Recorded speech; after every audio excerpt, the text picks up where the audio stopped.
ಕೊಟ್ಟಿದ್ದು ತನಗೆ ಬಚ್ಚಿಟ್ಟಿದ್ದು ಪರರಿಗೆ ಅನ್ನುವಂತಹ ಮಾತಿದೆ. ದುಡಿಯುವ ವಯಸ್ಸಲ್ಲಿ ಕೋಟಿ ಕೋಟಿ ಗಳಿಸಿದ್ರು ಸಹ ಈಗ ಅದನ್ನ ಅನುಭವಿಸೋದಕ್ಕೆ ಯಾರೂ ಇಲ್ಲ. 10 ಕೋಟಿ ಹಣ ಜಮೀನಿಗಾಗಿ ಕುಟುಂಬಸ್ಥರಲ್ಲಿ ಮನಸ್ತಾಪ. ಇದರ ಪರಿಣಾಮ ಅತ್ತೆಯ ಆಸ್ತಿಗಾಗಿ ಸೋದರಳಿಯ ಮಾಡಿದೇನು ಗೊತ್ತಾ? ಇದರ ಡೀಟೇಲ್ಸ್ ಇಲ್ಲಿದೆ. ಕೋಟಿ ಕೋಟಿ ಆಸ್ತಿಗಾಗಿ ಕುಟುಂಬಸ್ಥರ ಕಿತ್ತಾಟ, ಅತ್ತೆಯನ್ನ ಗೃಹ ಬಂಧನದಲ್ಲಿರಿಸಿದ ಸೋದರಳಿಯ. ಒಂದೆಡೆ ಬೀಗ ಹಾಕಿದ ಮನೆ ಮುಂದೆ ಅಮ್ಮನ ಮುಖ ನೋಡ್ಬೇಕು ಎಂದು ಮಕ್ಕಳ ಅಳಲು, ಇನ್ನೊಂದೆಡೆ ಏನೇ ಆಗ್ಲಿ ಮನೆ ಬಾಗಿಲು ಓಪನ್ ಮಾಡೋದಿಲ್ಲ ಎಂದು ಹಠಕ್ಕೆ ಬಿದ್ದಿರುವ ಅಳಿಯ, ಮತ್ತೊಂದು ಕಡೆ ಪರಿಸ್ಥಿತಿ ನಿಭಾಯಿಸಲು ಹರಸಾಹಸ ಪಡುತ್ತಿರುವ ಪೊಲೀಸರು. ಇಷ್ಟೆಲ್ಲಾ ನಡೆಯುತ್ತಿದ್ರು ಇದರ ಬಗ್ಗೆ ಏನೂ ತೋಚದೆ ಮನೆಯೊಳಗೆ ಕೊನೆ ದಿನಗಳನ್ನ ಕಳೆಯುತ್ತಿರುವ ಹಿರಿಯ ಜೀವ. ಈ ದೃಶ್ಯಗಳು ಕಂಡುಬಂದಿದ್ದು ಹಳೆ ಹುಬ್ಬಳ್ಳಿಯ ಬೇಪಾರಿ ಫ್ಲಾಟ್ನಲ್ಲಿ. ಕೋಟಿ ಕೋಟಿ ಆಸ್ತಿಗಾಗಿ ಸೋದರಳಿಯನೇ ತನ್ನ ಅತ್ತೆಯನ್ನ ಗೃಹ ಬಂಧನದಲ್ಲಿರಿಸಿದ್ದು ಸ್ವತಃ ಪೊಲೀಸರೇ ಮನೆಯ ಬಾಗಿಲು ತೆಗೆಯಲು ಮುಂದಾದ್ರು. ಬಾಗಿಲು ತೆಗೆಯಲು ಬಿಡುತ್ತಿಲ್ಲ ಅಳಿಯ. ವಯಸ್ಸಾದ ಅಜ್ಜಿಯನ್ನು ಗೃಹ ಬಂಧನದಲ್ಲಿ ಇರಿಸಿದಂತಹ ಘಟನೆ ಹುಬ್ಬಳ್ಳಿಯ ಒಂದು ಹಳೆ ಹುಬ್ಬಳ್ಳಿ ಪೊಲೀಸ್ ಸ್ಟೇಷನ್ ವ್ಯಾಪ್ತಿಯಲ್ಲಿ ನಡೆದಿರುವಂಥದ್ದು. ಸ್ವತಃ ಪೊಲೀಸ್ ಅಧಿಕಾರಿಗಳು ಮತ್ತು ಅವರ ಮನೆಯವರು ಬಂದರೂ ಕೂಡ ಡೋರನ್ನು ಓಪನ್ ಮಾಡದೇ ಇರುವಂಥದ್ದು ಹಿನ್ನೆಲೆಯಲ್ಲಿ ಹಲವು ಅನುಮಾನಕ್ಕೆ ಕಾರಣವಾಗಿರುವಂಥದ್ದು. ಇಲ್ಲಿ ನೋಡ್ಬೋದು, ಒಳಗಡೆ ಗೃಹ ಬಂಧನವಾಗಿದೆ. ಒಳಗಡೆ ಅಜ್ಜಿಗೆ ಏನಾಗಿದೆ ಅಂತಲೂ ಗೊತ್ತಿಲ್ಲ. ಪೊಲೀಸರು ಬಂದು ಕೇಳಿದ್ರು ಕೂಡ ಡೋರ್ ತೆಗೆಯೋಕ್ಕೆ ಇವರು ಸಾಧ್ಯ ಇಲ್ಲ, ಇವರು ಕಾನೂನಿಗೆ ಗೌರವ ಕೊಡ್ತಾ ಇಲ್ಲ.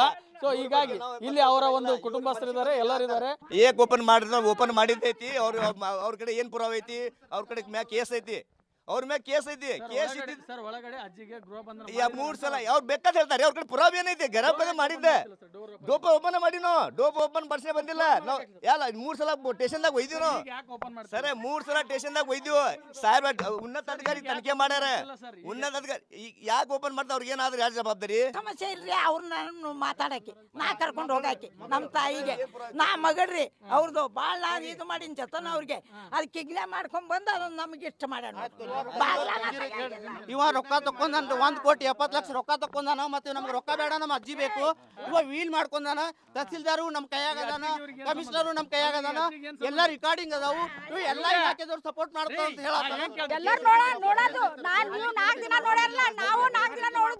ಕೂಡಾಕಿರ ಅಂತ ಹೇಳಕೊಂತೀರಿ. ನೋಡ್ರಿ ಅವ್ರು ಸತ್ತಿದ ಮೇಲೆ ಹಂಗ ತುಡುಗಿಲೆ ತಗೊಂಡ್ ಬಂದಾರ ಅವನ. ನೋಡ್ಬೋದು, ಈಗ ಪೊಲೀಸರು ಕೂಡ ಸ್ಥಳಕ್ಕೆ ಬಂದಿರುವಂತದ್ದು. ಇಲ್ಲಿ ಪೊಲೀಸರು ಬಂದರೂ ಕೂಡ ಡೋರ್ ತೆಗೆಯಲು ಇವರು ಹಿಂಜರಿಕೆ ಮಾಡ್ತಾ ಇರುವಂತದ್ದು. 87 ವಯಸ್ಸಿನ ಹಫೀಜಾಬಿ ಗೋಲ್ದಾಜ್ ಗೃಹ ಬಂಧನದಲ್ಲಿರುವ ಅಜ್ಜಿ ಲಿಯಾಕತ್ ಅತ್ತೆಯನ್ನ ಮನೆಯಲ್ಲಿ ಕೂಡಿ ಹಾಕಿರುವ ಕಾನೂನಿಗೂ ಗೌರವ ನೀಡದೆ ದೌರ್ಜನ್ಯ ವರ್ತನೆ ತೋರಿಸುತ್ತಿರುವ ಸೋದರಳಿಯ. ಸದ್ಯ ಗೃಹ ಬಂಧನದಲ್ಲಿರುವ ಹಫೀಜಾಬಿ ಮೂಲತಃ ಬಾಗಲಕೋಟೆಯ ಕೆಎಚ್ಬಿ ಕಾಲೋನಿಯ ನಿವಾಸಿ. ಹಫೀಜಾಬಿ ಮತ್ತು ಆಕೆಯ ಗಂಡ ಮೈನುದ್ದೀನ್ ಆಲಮಟ್ಟಿ ಜಲಾಶಯದಲ್ಲಿ ಇಂಜಿನಿಯರ್ ಆಗಿ ಕೆಲಸ ಮಾಡಿ ನಿವೃತ್ತಿ ಹೊಂದಿದ್ರು. ಕೆಲಸದ ಸಮಯದಲ್ಲಿ ಅಪಾರ ಪ್ರಮಾಣದ ಆಸ್ತಿ ಮಾಡಿದ್ದಾರೆ. ವಿವಿಧ ಬ್ಯಾಂಕ್ನಲ್ಲಿ 10 ಕೋಟಿಗೂ ಅಧಿಕ ಎಫ್ಡಿ ಹಣ, ವಿಜಯಪುರ ಏರ್ಪೋರ್ಟ್ ರಸ್ತೆಯಲ್ಲಿ 18 ಎಕರೆ ಜಮೀನು, ಬಾಗಲಕೋಟೆಯಲ್ಲಿ ಕೋಟಿ ಕೋಟಿ ಬೆಲೆ ಬಾಳುವ ಮನೆ ಹಾಗೂ ಸೈಟ್ ಸೇರಿದಂತೆ ಅಪಾರ ಪ್ರಮಾಣದ ಆಸ್ತಿ ಮಾಡಿದ್ದಾರೆ. ಇದರ ಜೊತೆಗೆ ಹಫೀಜ್ ಜಾಬಿಗೂ ನಿವೃತ್ತಿ ಪಿಂಚಣಿ 67,000 ಬರುತ್ತದೆ. ಇಷ್ಟೆಲ್ಲ ಆಸ್ತಿ ಇದ್ರೂ ಇವರಿಗೆ ಮಕ್ಕಳಿಲ್ಲ.